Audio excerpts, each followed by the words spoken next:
All right, we got to talk about these conference races. We're coming into November now, 4 or 5 games left for most of the teams in the country. And these conference races are starting to shape up a little bit. Some of them are completely wide open. Some of them are a mess. We're headed for some train wreck situations in a couple of different conferences. So I want to go through each conference one at a time, sort of go through it. Who's at the top? Who still has a chance to make the conference championship game? Can we try to narrow it down any and just sort of see where we stand here with these conference championship game races? Now, this may be a pretty long video because I'm going to cover all 4 conferences in this same video. So in case you want to skip ahead, I'm going to do the ACC first, then the Big 12, then the Big 10, then the SEC.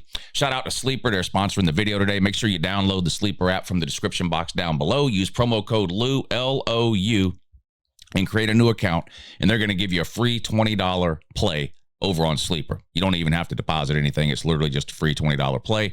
Use the link in the description box down below, promo code LOU, and create a new account. If you do make a deposit over on Sleeper, they still have the deposit promotion going. They're going to match your first deposit dollar for dollar up to $100.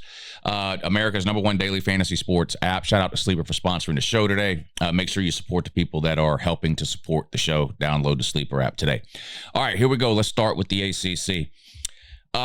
The ACC is interesting for a couple of different reasons. Number one, Miami looked like the front runner, and in a lot of people's minds, they might still be. They might be the best team in the ACC, but when it comes to figuring out conference championship game races, there's a lot more to it than just who you think the best team is or who you think the best 2 teams are. Schedule is going to play a big part here in the last month of the season in determining which teams in all of these conferences actually make it to the conference championship game. Let's start with Miami. They were in the top 5 for a while, and then they lost at home to Louisville a couple of weeks ago. And while that's only one loss, it could potentially have catastrophic effects for Miami this season in terms of their postseason potential ACC conference championship game and even playoffs. So if you look here, the way they lay this thing out, the left column right here is really the only one we're concerned about for the purposes of conference championship games. This is a team's conference records here. They have the overall record listed, but right, you guys know how this works, right? So Miami overall is 6-1, but they're behind SMU, who is 5-3. They're behind Louisville, who is 6-1, right? All that matters in terms of the conference standings is the conference record. So Miami's 2-1 in the ACC. Their loss is to Louisville. Louisville also has 1 loss in the ACC, so while technically Louisville and Miami are tied with 1 loss each, Louisville owns the tiebreaker over Miami because they beat them head-to-head, so Miami is chasing Louisville. They're also chasing both teams with 0 conference losses, which, of course, is Georgia Tech and Virginia. Virginia is 7-1. Their 1 loss is to NC State. NC State is in the ACC. We've been over this a bunch of times, but Virginia and NC State both were unable to fill their non-con schedules for this year, so they agreed to play each other early in the year in a non-con game, even though they're both in the same conference. So yes, Virginia has a loss. Yes, they lost to an ACC team, but they don't have any conference losses. So right now, Miami is behind Georgia Tech, who is undefeated overall and in the ACC. They're 5-0 in the ACC. They're behind Virginia, who has no conference losses, and they are tied with all of these 1-loss teams, but they're technically behind Louisville because Louisville has a win over Miami. So does that make sense? So if Georgia Tech or Virginia were to lose a conference game, Miami then would be tied with those 2 teams, and they would be behind Louisville still, right? If Louisville loses another game, Miami would move ahead of them. So you have to start looking at these teams' schedules through the remainder of the season because there's a strong possibility with Miami here. Well, there's a definite – Miami could run the table, finish 11-1, and not make the ACC championship game. They need teams ahead of them to lose. And so, in other words, Miami needs help just to make the ACC championship game at this point because of the number of teams that are ahead of them. So let's start with Georgia Tech's schedule. Could they lose any conference games? Well, their only conference games left are on the road at NC State, on the road at Boston College, and home against Pitt. Pitt's been a decent team this year. That could be tricky, although they get that one at home. I would say that's the most difficult of their ACC games remaining, but at least they get that one at home. But back-to-back road games can always be tricky. And NC State has shown some signs of life at certain points this year, although I don't think they're as good as Georgia Tech. I think Georgia Tech will be favored in all three of these games. Will they win all three? They've been on a little bit of a roll lately, starting with this Virginia Tech game. They've won 35-20, 27-18, and last week against Syracuse, 41-16. Now, they had some close calls early in the season, most notably this Wake Forest game where they were sort of saved by a blown offsides call. But none of that matters now. They won the game, and so they have no ACC losses. In order for Miami to move ahead of Georgia Tech, they would need Georgia Tech to lose one of these three remaining conference games. The Georgia game, obviously, is a non-conference game. And while that may factor into whether or not Georgia Tech ends up making a college football playoff, it has no bearing on whether or not Georgia Tech makes the ACC championship game, which is what we're talking about here today. So Georgia Tech, I would say, has a pretty easy road to the ACC championship game. Let's take a look at Virginia. They nearly lost this past weekend to North Carolina. They have to travel all the way out west and play at Cal this week. And while Cal is not a very good team, this has been a popular upset pick this week by a lot of people. A lot of people are Virginia to lose this game on the road at Cal. If they lose that game, it would be their first conference loss. They would be tied with all those other one-loss conference teams that are on that list that we'll get back to in a minute. Their last three conference games of the season are home against Wake Forest, on the road at Duke, which will be extremely difficult, and then home against Virginia Tech. I would say the odds are pretty high that Virginia loses at least one of those games and could potentially lose two of these. Even though Virginia were pretty late in the season and Virginia's got 0 conference losses, I don't think Virginia's going to make the ACC conference championship game, but we'll see how it plays out. Going back to the standings here, Pitt. Pitt has been good this year. They've looked really good a few times this year. They're 6-2 overall, but they only have the one conference loss. So again, you look at where some more losses could come in conference. They play on the road at Stanford this coming week. Now, travel is always a concern when you got to go from one coast to the other, but Stanford has been terrible this year. I would expect them to win this game. I would expect Pitt to win this game. You look at how they've been playing lately. They beat NC State 53-34. They beat Syracuse 30-13. They, of course, had the win over Florida State. They beat Boston College 48-7. Their loss is to Louisville. So Louisville also owns a tiebreaker over NC State, which is important to keep in mind when you start trying to figure out who actually ends up making these conference championship games. After Stanford, they play home against Notre Dame. This is a much bigger game for Notre Dame than it is for Pitt. This is a non-conference game for Pitt, so it won't affect Pitt's ability to make the ACC championship game, but it will definitely affect Notre Dame's ability to potentially make the 12-team playoff. Then they play at Georgia Tech. That's probably the game of the year in the ACC, at least in the month of November. Georgia Tech and Pitt are both going to be teams that are sort of fighting for a spot in that ACC championship game, and this could be huge in terms of ACC standings. And then they finish up with Miami. And we're going to get to Miami's schedule in a minute, but Miami has back-to-back road games to end the season. So the idea that Miami's just going to cruise to 11-1, I don't think that's necessarily the case, which is another one of the reasons I think Miami could be in serious trouble when it comes to making the ACC championship game. But as far as Pitt goes, they've got the Stanford game, on the road at Georgia Tech, and home against Miami. I would say their odds of losing one of these games are pretty high. Georgia Tech and Miami are two of the better teams in the ACC. They get one on the road, one at home. The most likely scenario in my mind is that Pitt splits those, although it's possible they win them or lose them both. Those are going to be two competitive games, I think, for Pitt there at the end of the year. Beyond Pitt in the ACC standings here, we get to Louisville, who, of course, has the win over Miami, which could loom large at the end of the year in tiebreak scenarios. Louisville's overall record is 6-1, and in the conference, they're 3-1. So you click on Louisville's remaining schedule here. How easy or hard is their path to the ACC championship game? Well, you got at Virginia Tech. You would assume they win there. Home against Cal. They catch a break by not having to travel out there. You would assume they would win that one. Clemson has really struggled this year, although I will say one of the reasons we're so disappointed in Clemson this year is not just because of their record. It's because they're so talented but have that poor record. So when a team is as talented as Clemson is, you always have that sort of outside chance that they put it together or figure it out in some random week. And if that happens, I think they could give Louisville a good game and potentially even beat them. They do get Clemson at home, which is a huge plus, of course.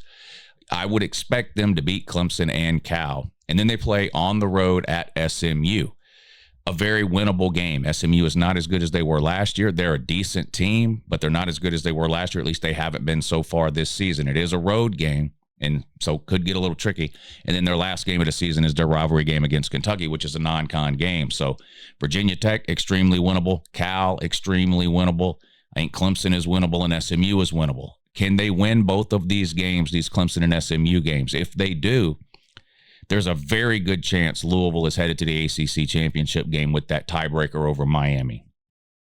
So interesting to keep an eye on Louisville here in the last month of the season.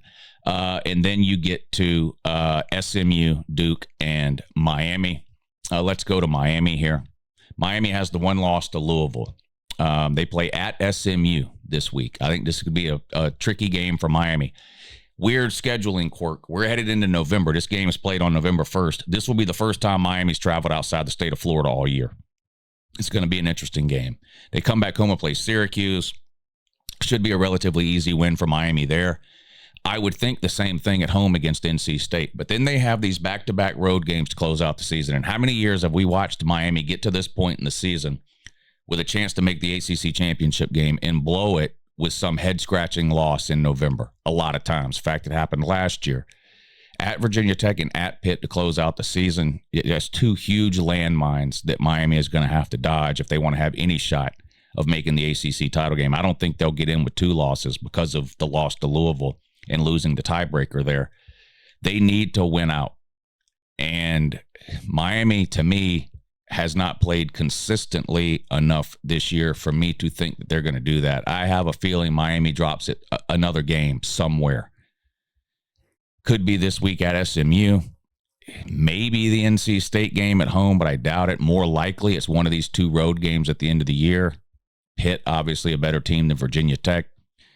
But this could be another year where Miami blows a sort of golden opportunity. So headed back to the standings here, having looked through the remaining records for most of the contenders here in the ACC, my best guess based on remaining schedule, tiebreakers, who has beat who has lost to who, and who everybody still has to play. If I had to put $1 on it today, my guess for the ACC championship game right now, Georgia Tech versus Louisville. This is going to get extremely interesting, too, as it relates to Notre Dame. I might make a separate video on this. But if Miami goes 11-1 and does not make the SEC or the ACC championship game, if Georgia Tech and Louisville win out and Miami wins out, and you've got Georgia Tech and Louisville in the ACC championship game, and you've got Miami at 11-1 sitting home, and you've got Notre Dame at 10-2 sitting home because they're not in a conference, I don't think you can put Notre Dame in the playoffs in that scenario. They have a head-to-head loss to Miami. Miami beat Notre Dame. Never mind the fact they would have a better record. And you could end up in a scenario where 3 ACC teams end up making the playoffs. And before you say that's crazy and that's not happening, if Georgia Tech is 11-1 and their only loss is to Georgia, or they're 12-0 because they beat Georgia, and then they lose to Louisville in the ACC championship game, Georgia Tech is still going to the college football playoffs. Louisville will also be going as the winner of the ACC championship game. And I think Miami most likely gets in at 11-1 with a win against Notre Dame. That's going to leave Notre Dame out of the playoffs. When you start to do the math on how many teams are getting in from each league, and the group of 5 has to get a spot and the Big 12 has to get a spot, if that happens, Notre Dame's out of the playoffs at 10-2 and the ACC potentially gets 3 teams in. Let's move over to the Big 12. This one is a mess, too. BYU and Cincinnati. Yes, Cincinnati right now and BYU are on top of the Big 12 standings. They're both 5-0, no conference losses. Cincinnati does have a loss, but it was to Nebraska back in week 1, a non-conference loss. So BYU and Cincinnati are at the top of the pack right now. If the season ended today, that would be your Big 12 title game, BYU and Cincinnati. Texas Tech has looked like the best team, potentially, in the Big 12 so far through the first couple of months of the season, but they do have that one road loss. So they're sitting there at 4-1. Houston is also 4-1 in conference, which no one talks about. And then you've got Utah at 3-2, who I think is a good team, but their 2 losses are to Texas Tech and BYU. So Not only are they 2 games behind BYU in the standings, they would also lose a tiebreaker to BYU because they lost the head-to-head matchup. They're a game behind Texas Tech, which really makes them 2 games behind Texas Tech, again, because they lost the game to Texas Tech, which means they would lose the tiebreaker there. I think Utah is out in the Big 12 title game, and I think everyone behind them is also out. I think it's pretty much down to BYU, Cincinnati, Texas Tech, and Houston in terms of who makes the Big 12 title game. So when you start to look at remaining schedules there, BYU currently 0 conference losses, but they've got some tough games. At Texas Tech is their next game. This is game of the year so far in the Big 12. BYU has to travel and play the Red Raiders in Lubbock at Texas Tech. Then they play TCU at home, should be a win there. And then they play at Cincinnati, another tough game.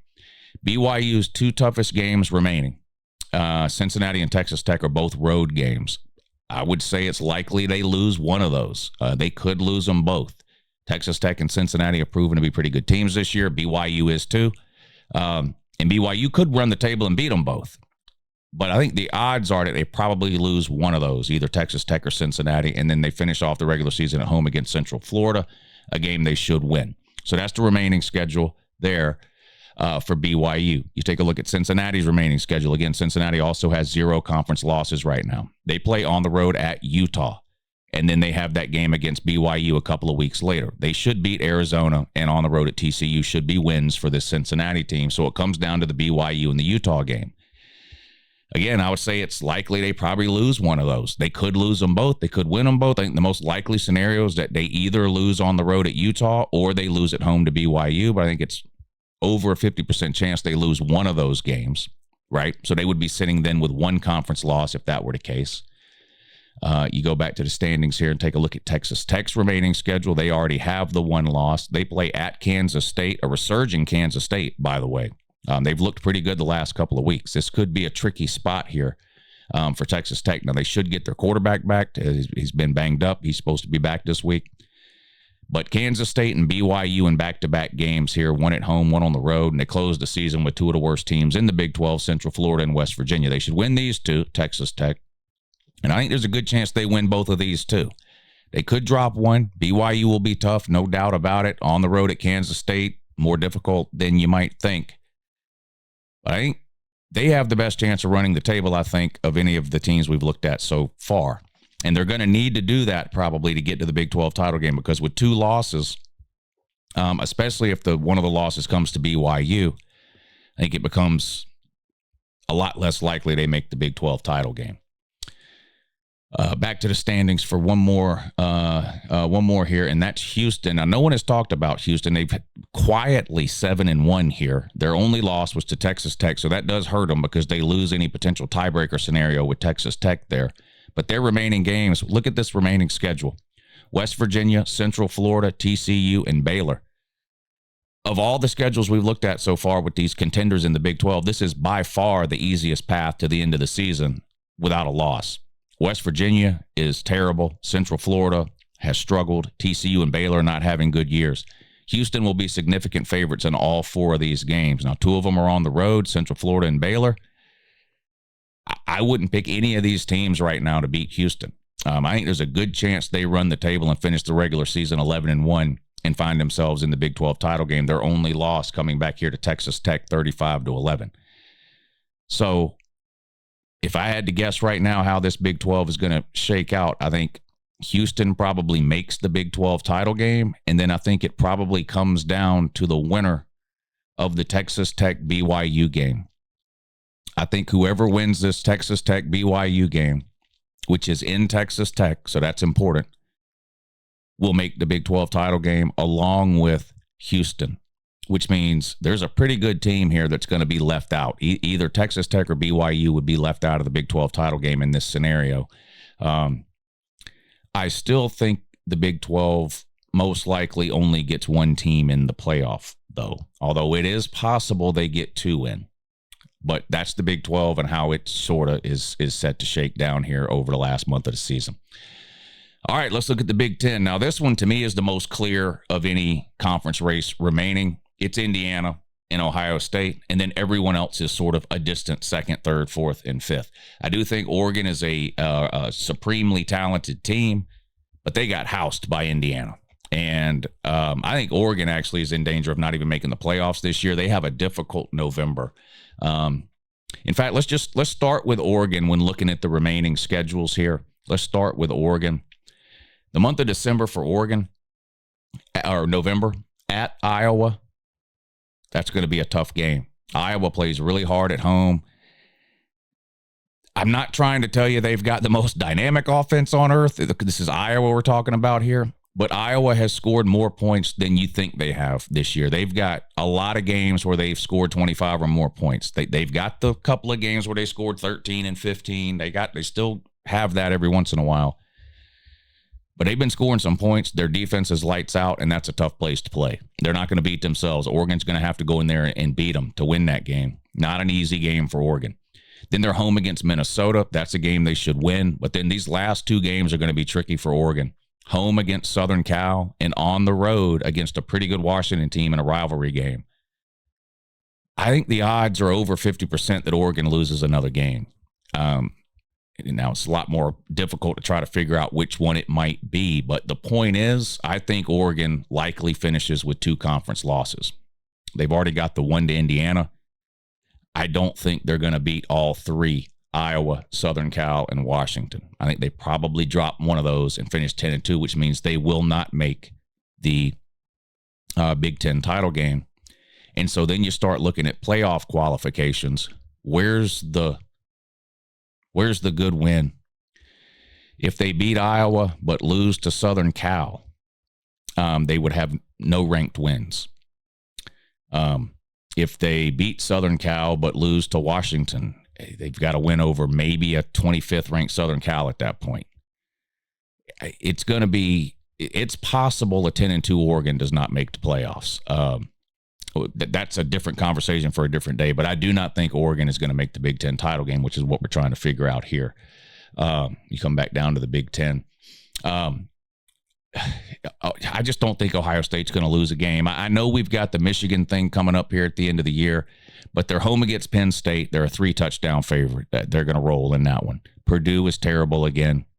People have figured out UCLA's new offense now. They've hit neutral again.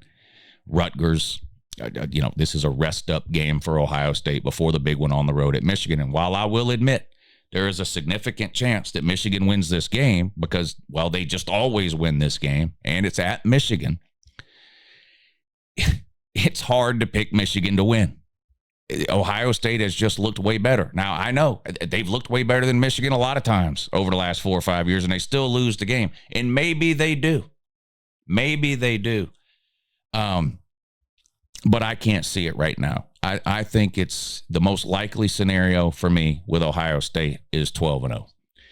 So then you go back and you take a look at Indiana's remaining schedule here. They would have to lose 2 games, Indiana would, for Oregon to move ahead of them because Oregon beat Indiana, so they own the tiebreaker if they were to have the same record. So are there 2 losses here for Indiana? No, there's no losses here for Indiana. At Maryland, at Penn State, home against Wisconsin, and at Purdue. It's more likely Indiana wins all these games by 30 than it is that they lose one. So to me, this is the easiest conference race of them all to sort of pinpoint right now heading into November. I would be absolutely shocked if there's anybody in the Big Ten title game other than Indiana and Ohio State at this point. And then I think the winner of the Southern Cal plays Nebraska this weekend. If Southern Cal beats Nebraska, because Southern Cal's got 2 losses. If Southern Cal beats Nebraska, then it's possible that Southern Cal-Oregon game will determine sort of the number 3 team in the Big Ten. And then you start looking at resumes compared to everybody else in the country in terms of trying to find a playoff spot for a 3rd Big Ten team. But I think it's Indiana and Ohio State in the Big Ten title game. I don't think there's very much question about that. The SEC is kind of messy too. Now, if everybody just wins out the rest of the year, it'll be Texas A&M and Alabama in the SEC championship game. But have you been watching any SEC football this year? The chances of everybody just winning out are not very high. Now, with Alabama, the majority of their tough games are behind them, or at least the tougher games in my mind are behind them. They've already played Georgia. They've already played Vandy. They've already played Mizzou. They've already played Tennessee. In fact, they played them all 4 in a row. They play a coachless LSU team in a couple of weeks. LSU is on a bye, so it's a couple of weeks away now. But Bama should beat the soul out of LSU. I don't think anybody disagrees with that. Oklahoma. This could be a little bit interesting, especially if Oklahoma is able to pressure Ty Simpson. It could be a little bit of a South Carolina scenario. They were able to get some pressure on Ty Simpson. He gets uncomfortable in that scenario, and maybe you're able to hang around. I don't know that Oklahoma's got the offense. I really don't. Alabama should win that game, and it's at home. And then they've got the Iron Bowl at the end of the year at Auburn, which could come against a coachless Auburn team. Hugh Freeze seems like is dangling by a thread here. Could be fired at any moment type of deal. But even if he's not, there's nothing I've seen from Auburn this year that makes me think Auburn's winning that game. It's sort of like with the Michigan-Ohio State game. You look at it and you say, well, it's a rivalry game and it's a road game. Remember, Ohio State's on the road at Michigan, Alabama here on the road at Auburn. I mean, tricky, weird things happen in rivalry games, weird things happen in road games, and it would take that for Auburn to come anywhere close to beating Alabama. I think it's pretty likely at this point Alabama finishes the season 11-1 with no conference losses and punches their ticket to Atlanta for the SEC championship game. So then you look down at Texas A&M, and again, right now they're the only 2 teams in the league with no conference losses. So if the thing were to end today, where'd we go here? Here we go. If it were to end today, it would be Bama and Texas A&M. So for anybody else to get into the SEC championship game, you need these teams to lose, Bama or Texas A&M. So you take a look at Texas A&M's remaining schedule. Are there any losses here? Well, they play on the road at Missouri. This could be an interesting game, although Texas A&M blew them out last year at home. Got to travel and play them there, but Missouri's down to their backup quarterback. Pibula's out for the year. Home against South Carolina, despite how well they played against Alabama, is just not a very good team. You would expect Texas A&M to handle business at home there. And then at Texas at the end of the year, it's like Oregon. Like Oregon's really, really talented. Texas is really, really talented. But you watch them and it just seems like something's missing a little bit. It's hard for me to pick Texas to win this game. Now, it's at Texas. That is a tough place to play. This is a rivalry game that just got renewed last year. It's a bitter rivalry. These 2 teams and schools hate each other. There is a possibility if Texas plays up to their potential, they beat Texas A&M. I just don't know if that's going to happen. It looks like Texas A&M is most likely running the table, but I will say they've got a more difficult month of November, Texas A&M does, than Alabama. So if one of those 2 teams is going to lose a game, I think it's more likely Texas A&M loses a game than Alabama, although I think Texas A&M will be favored in all of their remaining games. So you go back to the standings and you go, okay, well, what happens if Texas A&M does lose one of those games? Well, if Texas A&M loses one of those games, that would give them 1 conference loss. They would be tied with all these other teams with 1 conference losses. You start with Georgia. Georgia still has to play Florida. They have to play on the road at Mississippi State, and they play home against Texas. So one of these 2 teams, Texas or Georgia, will be eliminated when they play each other. Georgia has already beat Ole Miss, so they own the tiebreaker there. Vandy doesn't play any of them. Vandy plays they play Texas, Auburn, Kentucky, and Tennessee. So Tennessee's going to either have their 3rd loss or Vandy's going to have their 2nd loss. They also play Texas. This is where it really gets to be a mess, is when you start trying to figure out in the SEC what happens if Texas A&M loses a game. The easiest, simplest thing to understand would be, well, if Texas A&M wins out and Bama wins out, they're in the SEC title game. And that's probably the scenario we're headed towards. But if Texas A&M or Alabama, either one, lose a game, you're going to have a lot of teams that are tied with 1 loss. Some of them play each other. Georgia has to play Texas. Texas has to play Georgia and Vandy. Tennessee has to play Vandy. Tennessee hosts Oklahoma this weekend, who's got 2 losses. If Texas and Alabama lose a game, then all of these other games are going to become hugely important because you're going to start getting into tiebreaker situations with 1 or 2 lost teams. But it looks like right now it's going to be Texas A&M and Bama. And I would argue that through the first 2 months of the season, those have looked like the 2 best SEC teams. Alabama in particular has beat a lot of these. Alabama beat Georgia. It's their only loss. Alabama beat Tennessee. One of their 2 losses. Alabama beat Missouri, one of their 2 losses. Alabama gave Vandy its only loss.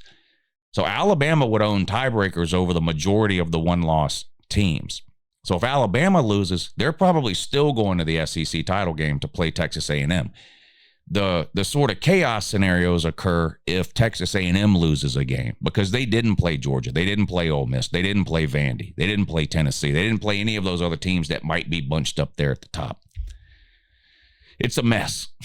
I hope we don't get the tiebreakers. People, at least once or twice a week, I'll get a comment that'll say, what happens if there's 3 teams tied with the same record in the SEC? I've got no idea. And nobody does. Now, I can pull up the tiebreaker thing and read it to you, but even after you read through, here's the first tiebreaker, head-to-head result. Well, if there's 3 teams and they didn't all play each other, you can't use head-to-head results, so you got to go to the second tiebreaker, third tiebreaker, fourth tiebreaker. Wins against common opponents, wins against ranked teams. The combined winning percentage of all your opponents. It becomes almost impossible to figure out if you've got more than 2 teams tied in terms of trying to figure out who goes to the conference championship game. So Big Ten, easy to figure out. The rest of the conferences, if teams win out, it becomes pretty easy to figure out. But once you start getting losses, we could be headed towards a real sort of confusing scenario here in November in terms of conference championship races. But there you go. I wanted to go through that real quick, partly just for my own benefit, just so to force myself to go through all those scenarios and schedules and see who's where in the conference races. And if this happens, what if that team wins or loses? So hopefully we all kind of learned something here. It's not as easy anymore. And when it comes to picking who's going to make these conference championship games, it's not just as easy as going, well, those are the 2 best teams, so they're probably going to the conference championship game. Schedule plays a huge role.